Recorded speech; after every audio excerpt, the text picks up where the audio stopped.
This is Pet Life Radio. Let's talk pets.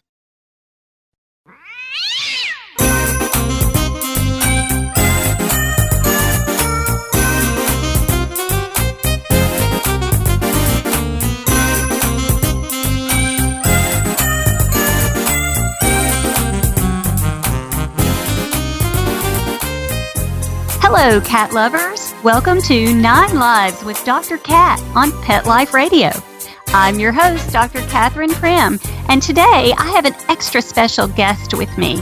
Her name is Debbie Martin, and Debbie is extra special because she is a licensed veterinary technician, and all veterinarians everywhere know how important veterinary technicians are, but also she is a specialist in behavior, which is a little extra something that she has invested time in to make a difference for pets. So we are going to be talking with Debbie today about cat brains. Are we ruining our cat? And we'll be back with Debbie right after these messages.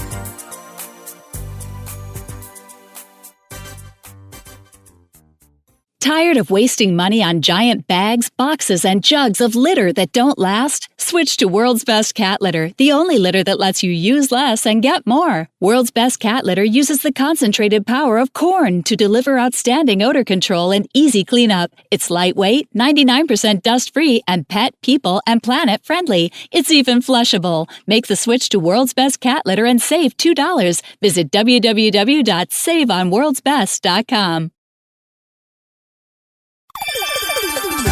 Let's Talk Pets on PetLifeRadio.com.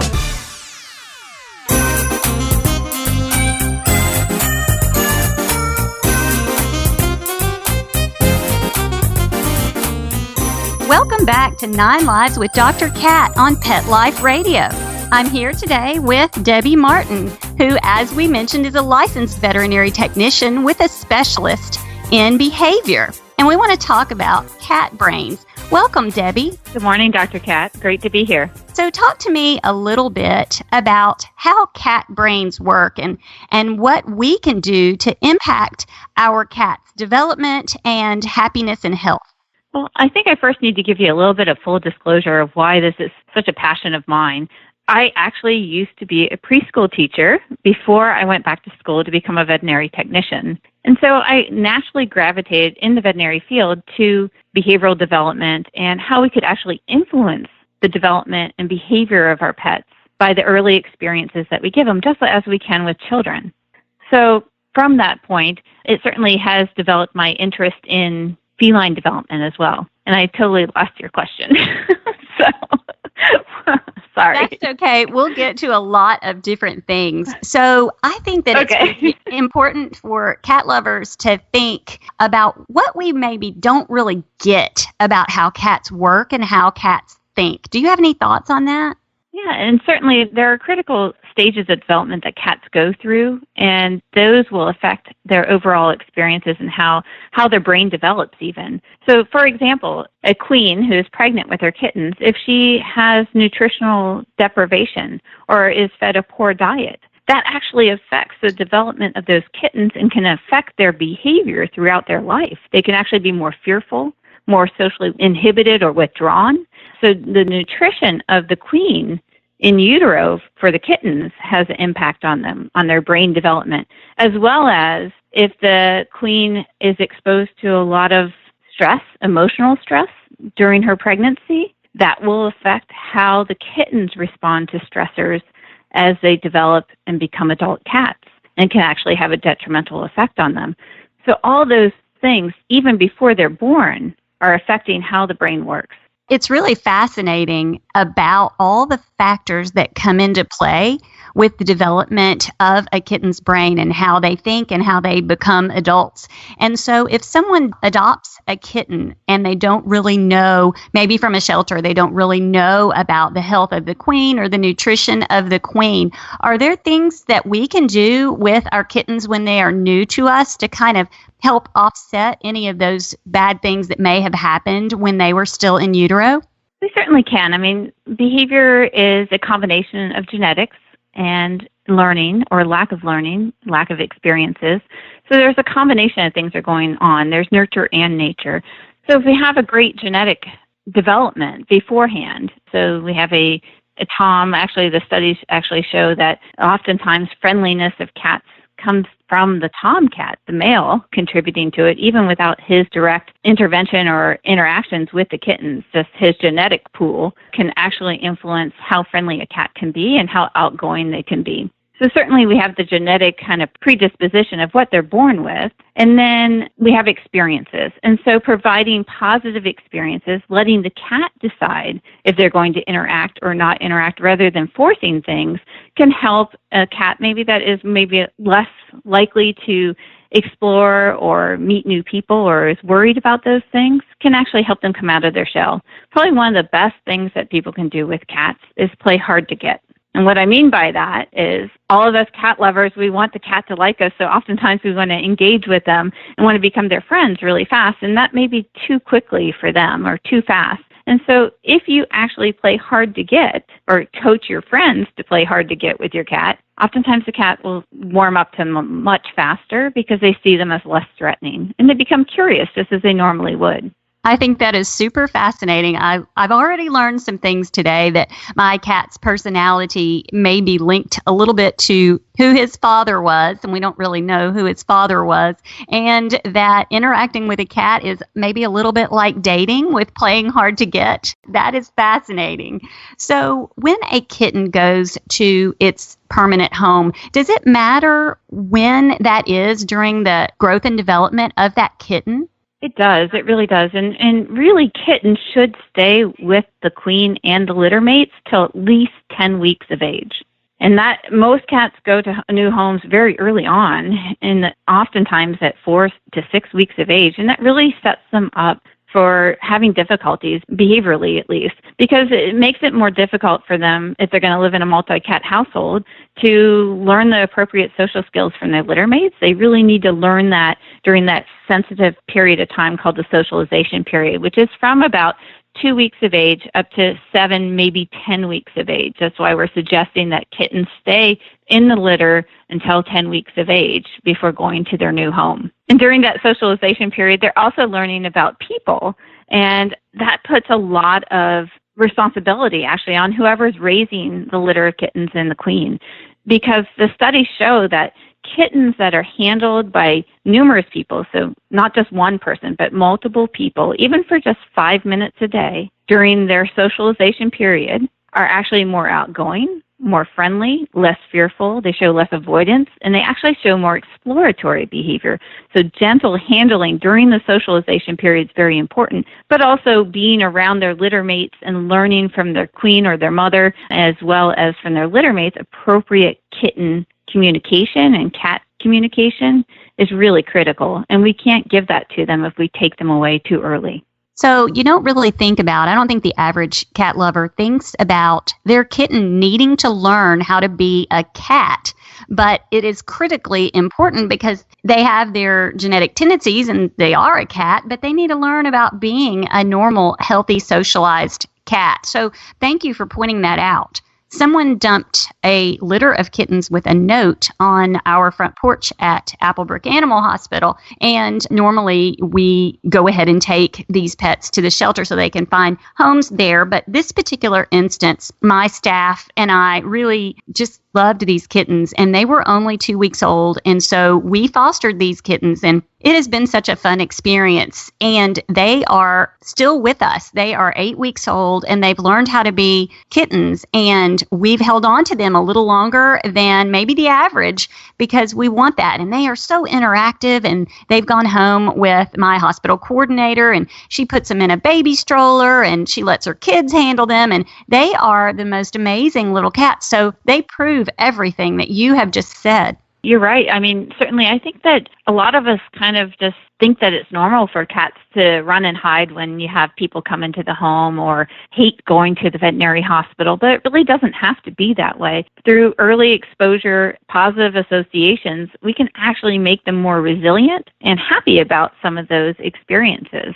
So I know that you like to convince people to participate in a kitten class. Can you tell us a little bit about kitten class? The kitten classes are a great way to have a controlled exposure to novelty, exploration, as well as other people. So it's not always that easy in your own home if you've got a new kitten to have multiple people come over and have your kitten get used to visiting them. That's important. I still want people to do that because having people come into the house is very important, and the cat learn that, hey, someone's here to play with me or to give me special treats. However, getting them out into different environments, we often know doesn't happen as often with cats. And so where is the one place we usually have to take them? The veterinary hospital or the groomers.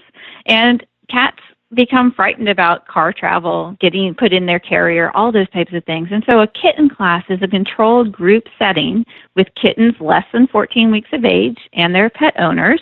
And the kittens learn as well as the pet owners learn about things like the carrier is a great place to go. It can be a fun place to find treats and toys. It's nothing to worry about. It's also, they learn appropriate play with each other, because oftentimes people think it's really fun to play with kittens with their hands, but it is a serious problem as they get older because they can cause bites or scratches that can cause serious infections in people. And so teaching new kitten owners appropriate ways to play with their kitten and get them engaged on toys instead, and then also being handled by different people and enjoying that, and learning about veterinary care, husbandry care, and grooming. Those are all kind of the key components of a good kitten class that can be offered in veterinary hospitals. They are not nearly as prevalent as they should be in the United States. So kitten classes in Australia actually are very prevalent. A lot of veterinary hospitals are offering a kitten social class within their veterinary hospital. The United States is starting to pick up on that. I think that we're starting to promote it a lot more, and hopefully we'll have a lot more opportunities for kitten owners to find a great kitten class to start early. I'm super excited about implementing that at Applebrook because I think it's really, really fun to play with kittens. We're going to take a short break and return to this super fun, cool topic in a few moments.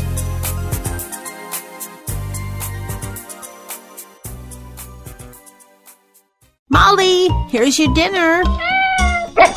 Zeus, that's not your food. Don't let that happen to your precious cat. Elevate your cat's eating experience with the Cat Tree Tray. The Cat Tree Tray keeps your cat's food off the floor and conveniently located on the cat tree. It's the perfect way to eat. It's a beautiful wrought iron tray that easily attaches to your cat tree and keeps dogs and other critters out of your cat's dish. A must for multi-pet households. There's a 6-inch tray for large bowls and a 4-inch tray for smaller bowls. Purchase your Cat Tree Tray today. Go right now to cattreetray.com. That's cattreetray.com. CATTREETRAY.com.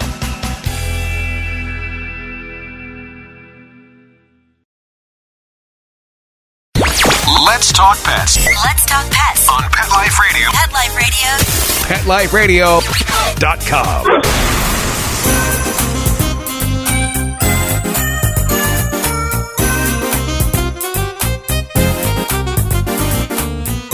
Welcome back to 9 Lives with Dr. Cat on Pet Life Radio.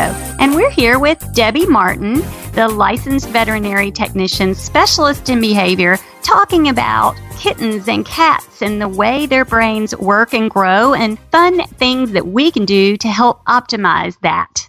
Debbie, I would like to maybe talk about some do's and don'ts for handling cats and kittens, just for the general cat lover out there.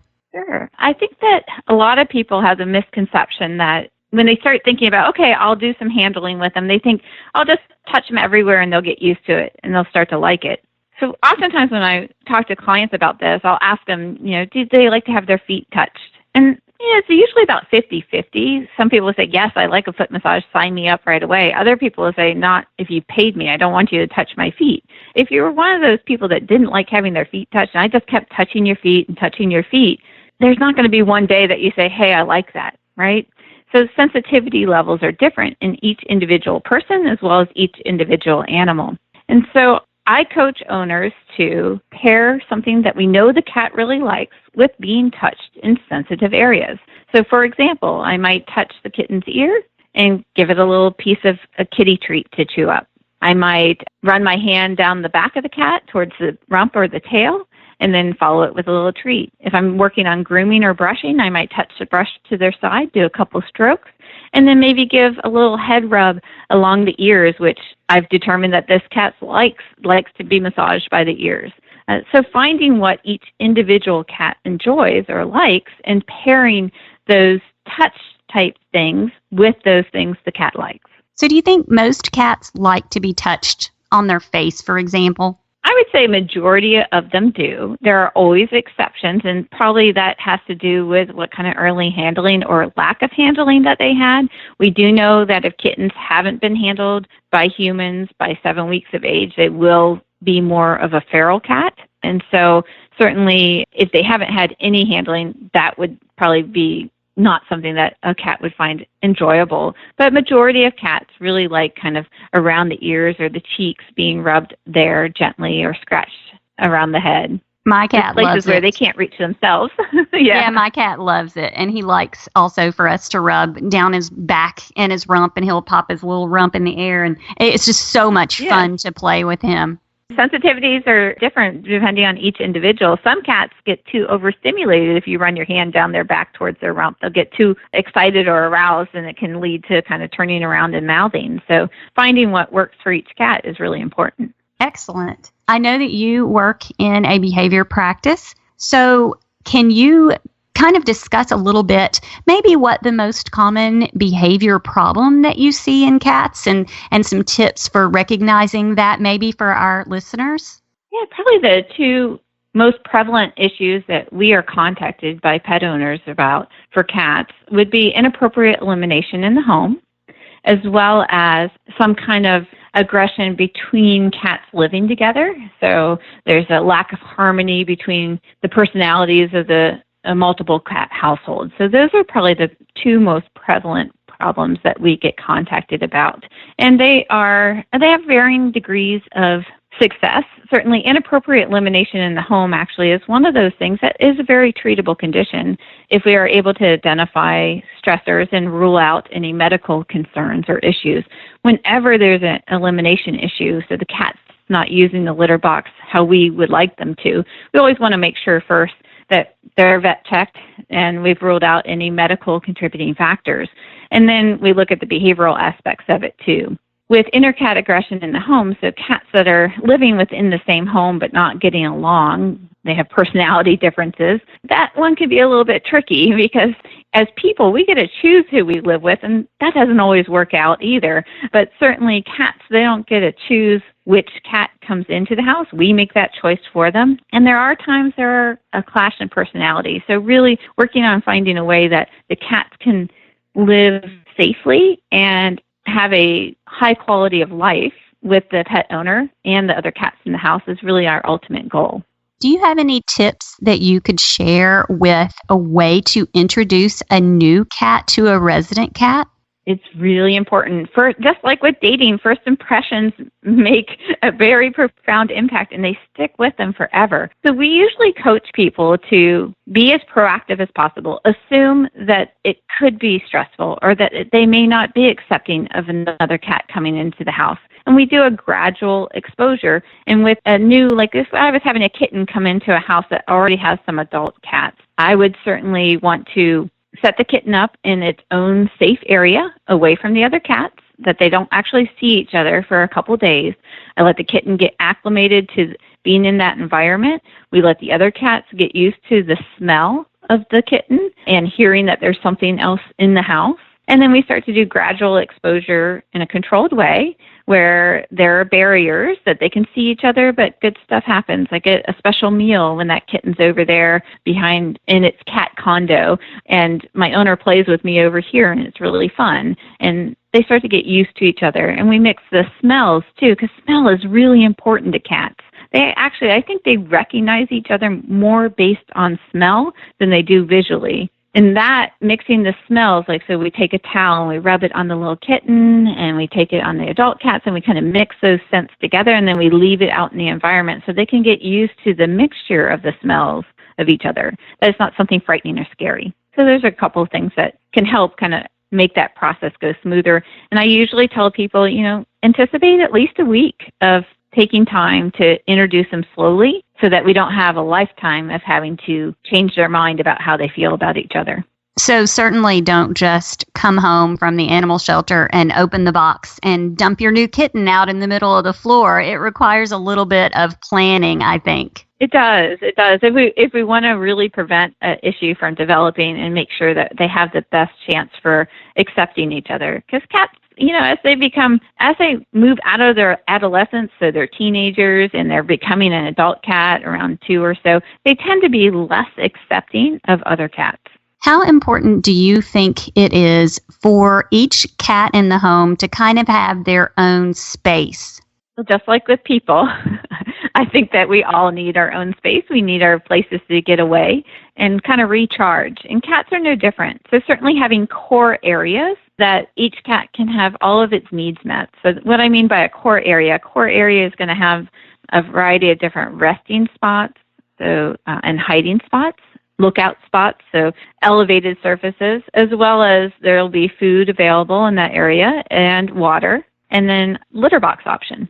So there's not as much competition amongst the cats. So many cats, they live fairly well with each other harmoniously, but if there's competition over resources and they all have to come together to a central location to, say, use a litter box or get the water, sometimes that can create a little bit of tension. And so by having these kind of core areas, multiple areas within the household that allow for the resources to be plentiful, we'll have less stress between cats in a multi-cat household. So when you do add a new cat, maybe it's an adult cat, you want to make sure that you have at least a week to acclimate, probably longer. And so the cats are not ever left together unattended. Is that what I'm understanding? Correct. Yeah. So they have their kind of areas of the house that they spend time in where they are visually separated, that they actually aren't seeing each other. And there will be times that you'll want to swap those areas so that we can mix the scent, that one room doesn't just become the new cat's room and the rest of the house is the resident cat's area. So we would switch out those areas to mix those scents and get them comfortable in different areas of the house. But definitely we want to have only supervised interactions early on. How do you know when the acclimation period is over? How can you look at the way those two cats interact with each other and decide that they are getting used to each other? So a lot of it is that they kind of get used to each other and they're less vigilant or less interested, really, that they're just like, oh yeah, that cat's over there. It's not a big deal. They're not so fixated on each other. They actually are more engaged in doing other things, or it's kind of like, oh yeah, I've seen him. Not a big deal at all. So at that point, we know they're habituating or getting used to the presence of the other cat, and they're less concerned. And that would make me feel more comfortable that they're not as worried and that the interactions are going to be better. We would also probably see more affiliative type behavior. So there may be some like headbutting between the doors, or at that point we might have a visual, like a baby gate up or stacked baby gates that they can see each other, and they would start butting against the door frame or the baby gates to actually interact and do kind of friendly behaviors with each other.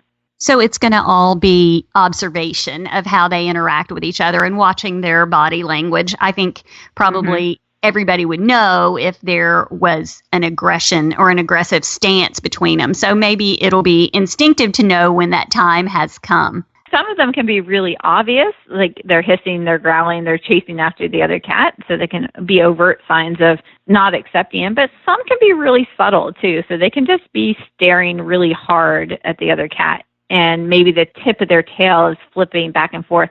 That would tell me that that cat is still pretty agitated about the newcomer in the house and that they're keeping their eye on them, that they're not relaxed.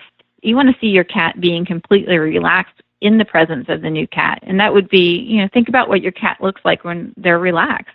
My cats have always looked pretty laid out. They're laying on their side, their belly's hanging out, and they're just chilling. And so if we're seeing that kind of relaxed behavior in the presence of the other cat and controlled exposure, then we're feeling like they're more comfortable with each other. But hiding and overt aggressive signs are not okay in this instance. Right. So today we've kind of learned some cool things that a cat gets their personality somewhat from their father cat, and sometimes we don't know who the baby daddy is, but that we can make a difference in how our cat matures by interacting and making sure that socialization occurs. Also, super interesting that we have been adopting cats maybe a little too early, maybe weaning them a little too early, and that 10 weeks is actually the more ideal time. Do you have anything else that you definitely wanted to squeak into our talk today?